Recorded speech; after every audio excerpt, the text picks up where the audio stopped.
Hello guys, welcome back to your YouTube channel SKM study a way of success. मैं हूं आपका educator Shiv Mishra और यहां पर आप सभी के लेकर आए हैं क्लास 12 फिजिक्स का जी हाँ गेस्ट पेपर। और यहां पे मैं पूरा क्लास 12 फिजिक्स का गेस्ट पेपर सॉल्व करने मतलब कि दिखाने वाला हूं और इसके बाद आपको पूरा सॉल्व भी कर दूंगा, आप टेंशन मत लीजिएगा। और ये पूरा गेस्ट पेपर तैयार कर लीजिएगा। इसका जो पीडीएफ है आपको टेलीग्राम चैनल एसकेएम स्टडी मिल जाएगा, link in the description box, ठीक है ना। और बसंत पंचमी का बिगेस्ट ऑफर भाई, लास्ट ऑफर। और इसके बाद आपको नहीं मिलने वाला मात्र महाभारत बैच 51 रुपए में। सोचिए 50% सीधा छूट कर दिया गया केवल आपके लिए। ये वन डे ऑफर है। जिसको ज्वाइन होना है भैया, बसंत पंचमी का दिन है, आप जाइए ज्वाइन कर लीजिएगा, बाद में मत बोलिएगा, ठीक है ना। चलिए सर, 3 घंटे 15 मिनट का सर समय मिलेगा और 70 नंबर का क्या रहेगा, पूर्णांक रहेगा। पास होने के लिए केवल केवल आपको 23 नंबर की क्या होगी सर, जरूरत पड़ने वाली है। कुछ यहाँ पे दिया गया है नोट में, जैसे कि प्रारंभ के जो 15 मिनट है आपको प्रश्न पत्र पढ़ने के लिए क्या है, निर्धारित है और सभी प्रश्न करना अनिवार्य है। इस प्रश्न पत्र में 5 खंड है, अ ब स और द तथा यह है। खंड जो अ है आपका बहुविकल्पी है जो कि 1 नंबर का है। खंड ब आपका अति लघुत्तरी है जो कि 1 नंबर का है। खंड स लघुत्तरी टाइप 1 प्रकार का है जो कि 2 नंबर का है। वहीं पे खंड द जो लघुत्तरी है सेकंड प्रकार का जो कि 3 नंबर का है। वहीं पर खंडीय विस्तृत उत्तरी है जो कि 5 नंबर का है। और इस खंड के चारों प्रश्नों में आंतरिक विकल्प का चयन प्रदान किया गया है, ठीक है। यहाँ तक कोई दिक्कत नहीं होना चाहिए। उसके बाद यहाँ पे प्रश्नों में प्रयुक्त तुकों के आपके सामान्य अर्थ हैं, आपको लिखना रहेगा। कोई यहाँ पे इशू होगी बेटा कमेंट बॉक्स में छाप दीजिएगा और बता दीजिएगा सर यहाँ पे कोई दिक्कत है, ठीक। चलिए सर, सबसे पहले यहाँ पे आप देखेंगे तो आपका बहुविकल्पी है सर। बहुविकल्पी जो रहेगा, खंड अ जो रहेगा आपका बहुविकल्पी रहने वाला है। पहले का प्रश्न है, किसी भौतिक राशि के मात्रक वोल्ट प्रति मीटर तथा न्यूटन प्रति कूलम दोनों ही हैं भौतिक राशि। किस प्रकार का सर, यह वैद्युत क्षेत्र की तीव्रता का, किसी भौतिक राशि के मात्रक वोल्ट प्रति मीटर तथा न्यूटन प्रति कूलम दोनों ही हैं।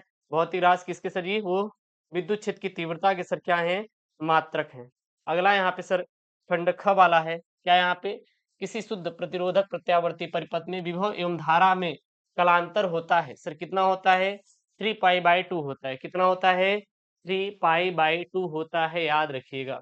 उसके बाद ग वाला यहाँ पे पीएन डायोड के पी सिरे को पृथ्वी से जोड़ दिया जाए तो डायोड के एन सिरे पर 2.2 वोल्ट का विभव लगाने पर डायोड में क्या नहीं होगा भैया, वहां पे चालन नहीं होगा। क्या नहीं होगा, वहां पे चालन बिल्कुल भी नहीं होगा। ये चीज आप लोग याद रखिएगा। उसके बाद अगला वाला है यहाँ पे घ वाला, M1 तथा M2 द्रव्यमान के दो नाभिक संलयन कर M द्रव्यमान का एक नाभिक बनाते हैं। इस प्रक्रिया में ऊर्जा भी उत्सर्जित होती है और इस संदर्भ में सही संबंध होगा। तो सर सही संबंध क्या होगा, वो होगा M1 plus M2 is greater than M। क्या होगा, राइट ऑप्शन हो जाएगा। उसके बाद यहाँ पे अंगा वाला प्रश्न है, क्या यहाँ पे फोटान के गति द्रव्यमान का सूत्र है। फोटान के गति द्रव्यमान का सर सूत्र क्या होगा, यहाँ पे lambda V upon C C lambda sorry H V upon lambda, या lambda upon H upon lambda, या फिर H into V upon C, या फिर एच अपान सी लेमडा। अगला यहाँ पे आपका है च वाला, क्या है यहाँ पे कि एक खोखले धातु के गोले पर 10 कूलम आवेश है तो गोले की त्रिज्या 5 सेंटीमीटर है तो धातु के गोले के भीतर वैद्युत क्षेत्र होगा सर कैसा होगा, प्रायः और प्रायः शून्य होगा, यानी कि जीरो होगा। क्या होगा, जीरो होगा। उसके बाद यहाँ पे खंड ब है, जो खंड ब रहने वाला है एक एक नंबर का रहने वाला है। क्या यहाँ पे दूसरे का है, वाहनों में पश्यदर्शी दर्पण के रूप में प्रयुक्त दर्पण का नाम क्या है सर जी, उत्तल दर्पण। जो वाहनों में बगल में देखने वाले दर्पण का उपयोग किया जाता है उस दर्पण का नाम क्या है, उसको हम लोग उत्तल दर्पण के नाम से जानते हैं। किसके बारे में जानते हैं सर, उत्तल दर्पण बोलते हैं। अगला अखा वाला है, किसी प्रकाश संवेदी सतह के कार्यफलन का अर्थ समझाइए। सर किसी प्रकाश संवेदी सतह के कार्यफलन का अर्थ क्या होता है, क्या मतलब होता है। तो सबसे पहले कार्यफलन होता क्या, वर्क फंक्शन होता क्या है, वह न्यूनतम ऊर्जा है जो इलेक्ट्रॉन को उस सतह से बाहर निकालने के लिए आवश्यक होती है, उसे हम लोग क्या कहते हैं, कार्यफलन कहते हैं। अगला यहाँ पे सर ग नंबर वाला प्रश्न है, क्या है, नाभिक के आकार तथा द्रव्यमान संख्या के बीच संबंध आपको लिखना है। तो नाभिकीय आकार आर और द्रव्यमान संख्या ए के बीच संबंध जो होता है वो होता है आर बराबर आर नॉट ए की पावर 1/3 होता है, जहाँ जो आर नॉट ए क्या है, स्थिरांक है बोले तो कांस्टेंट वैल्यू है। अगला घ वाला है, किलोवाट घंटा किस राशि का मात्रक है, 1 किलोवाट घंटा में कितने जूल होते हैं। तो जो किलोवाट घंटा होता है ऊर्जा का मात्रक होता है और 1 किलोवाट घंटा में 3.6 गुणित 10 घाते 6 जूल होता है। कितना होता है? 3.6 गुणित 10 घाते 6 जूल होता है, ये याद रखिएगा। उसके बाद यहाँ पे अगला वाला प्रश्न है, क्या है? किसी आवेशित क्षण के निकट एक अनावेशित क्षण रख दिया जाए, रख दिया जाता है, तो आवेशित क्षण के विभव पर इनका क्या प्रभाव पड़ेगा? तो विभव एक अदिश राशि है और यह किसी बिंदु के आसपास के आवेशों के वितरण पर निर्भर करता है। अनावेशित क्षण के पास लाने से आवेशित क्षण के आवेश वितरण में कोई परिवर्तन नहीं होगा, इसीलिए इसका विभव भी नहीं बदलेगा, ये आप लोग याद रखिएगा। ठीक, उसके बाद यहाँ पे च वाला प्रश्न है। सर, च वाला प्रश्न क्या है? सीधे धारावाही चालक तार के कारण उत्पन्न चुंबकीय क्षेत्र रेखाओं को प्रदर्शित आपको करना है। तो सीधे धारावाही चालक तार के कारण उत्पन्न चुंबकीय क्षेत्र रेखाओं को प्रदर्शित करने के लिए मैक्सवेल के दाहिने हाथ के अंगूठे के नियम का इस्तेमाल हम लोग करते हैं। और इस नियम के मुताबिक, यानी के अनुसार, अगर दाहिने हाथ का अंगूठा धारा की प्रवाह की दिशा को दर्शाता है, तो बाकी मुड़ी हुई उंगलियां चुंबकीय क्षेत्र की दिशा को क्या करेगा? दर्शाएगा। ये चीज आप लोग याद रखिएगा। ओके, तो यहाँ पे रहा ये फिगर, इसको आप बना सकते हैं। अब फिगर बनाना बहुत जरूरी है बोर्ड एग्जाम में, क्योंकि भैया एग्जामिनर चाचा नंबर देता है, इसी का नंबर देता है। उसके बाद यहाँ पे सर क्या है आपका? फंडस है। फंडस में तीसरे का क्या है? धारा मापी को, धारा सुग्राह्यता को परिभाषित कीजिए और हम इसमें वृद्धि कैसे कर सकते हैं। और ये सब सारे सवाल आप देख लीजिए, कर लीजिएगा, और मैं आने वाली वीडियोस में सॉल्व करा दूंगा, ठीक है ना। इसका पीडीएफ टेलीग्राम पर अपडेट कर दिया जाएगा, लिंक डिस्क्रिप्शन बॉक्स के अंदर है।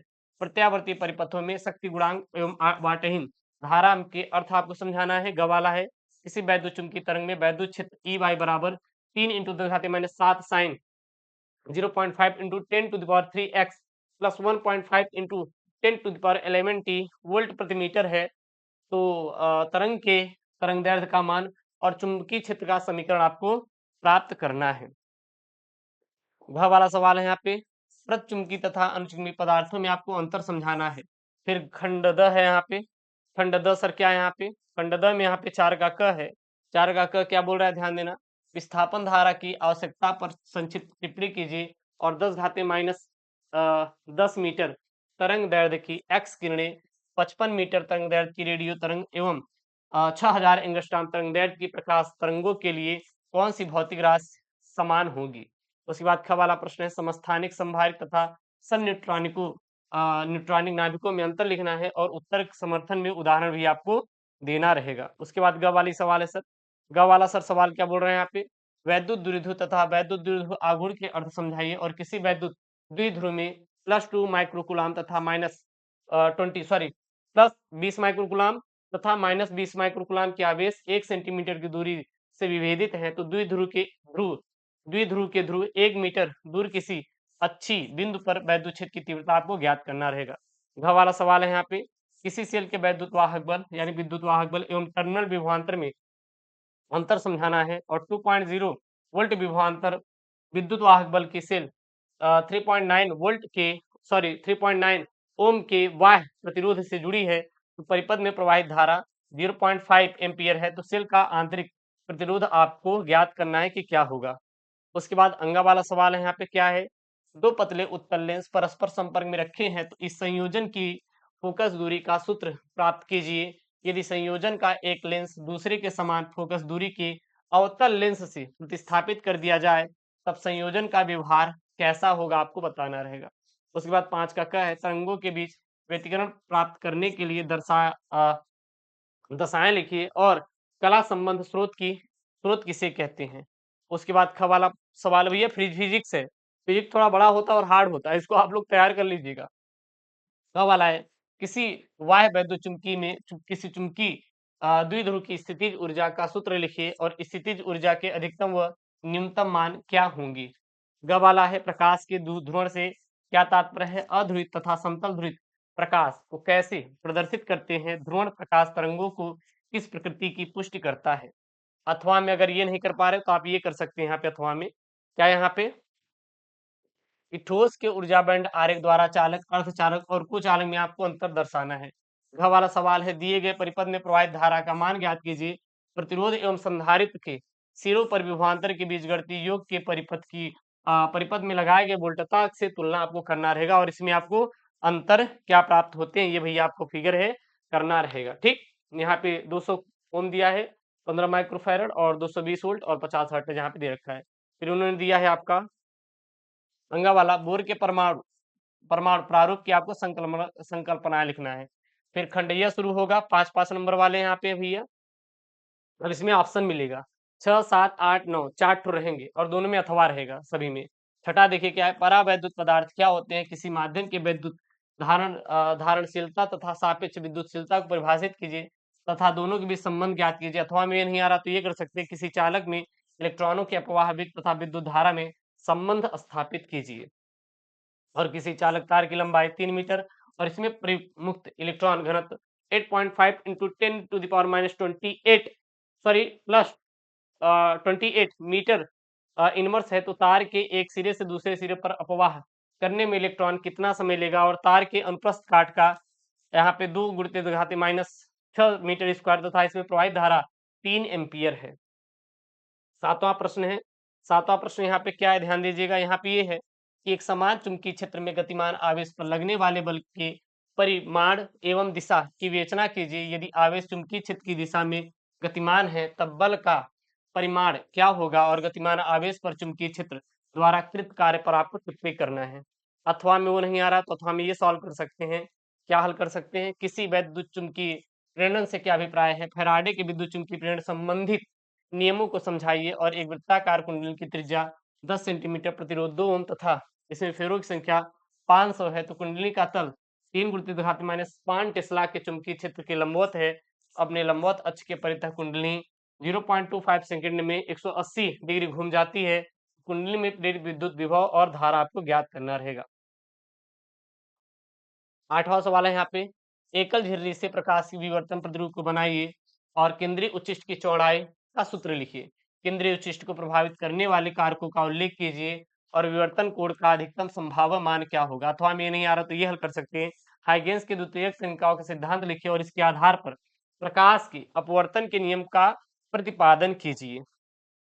फिर 9वां वाला प्रश्न यहाँ पे है, 9वां क्या है यहाँ पे, डिब्रागली द्रव्य तरंगे क्या है, इनके प्रमुख गुणों का उल्लेख कीजिए।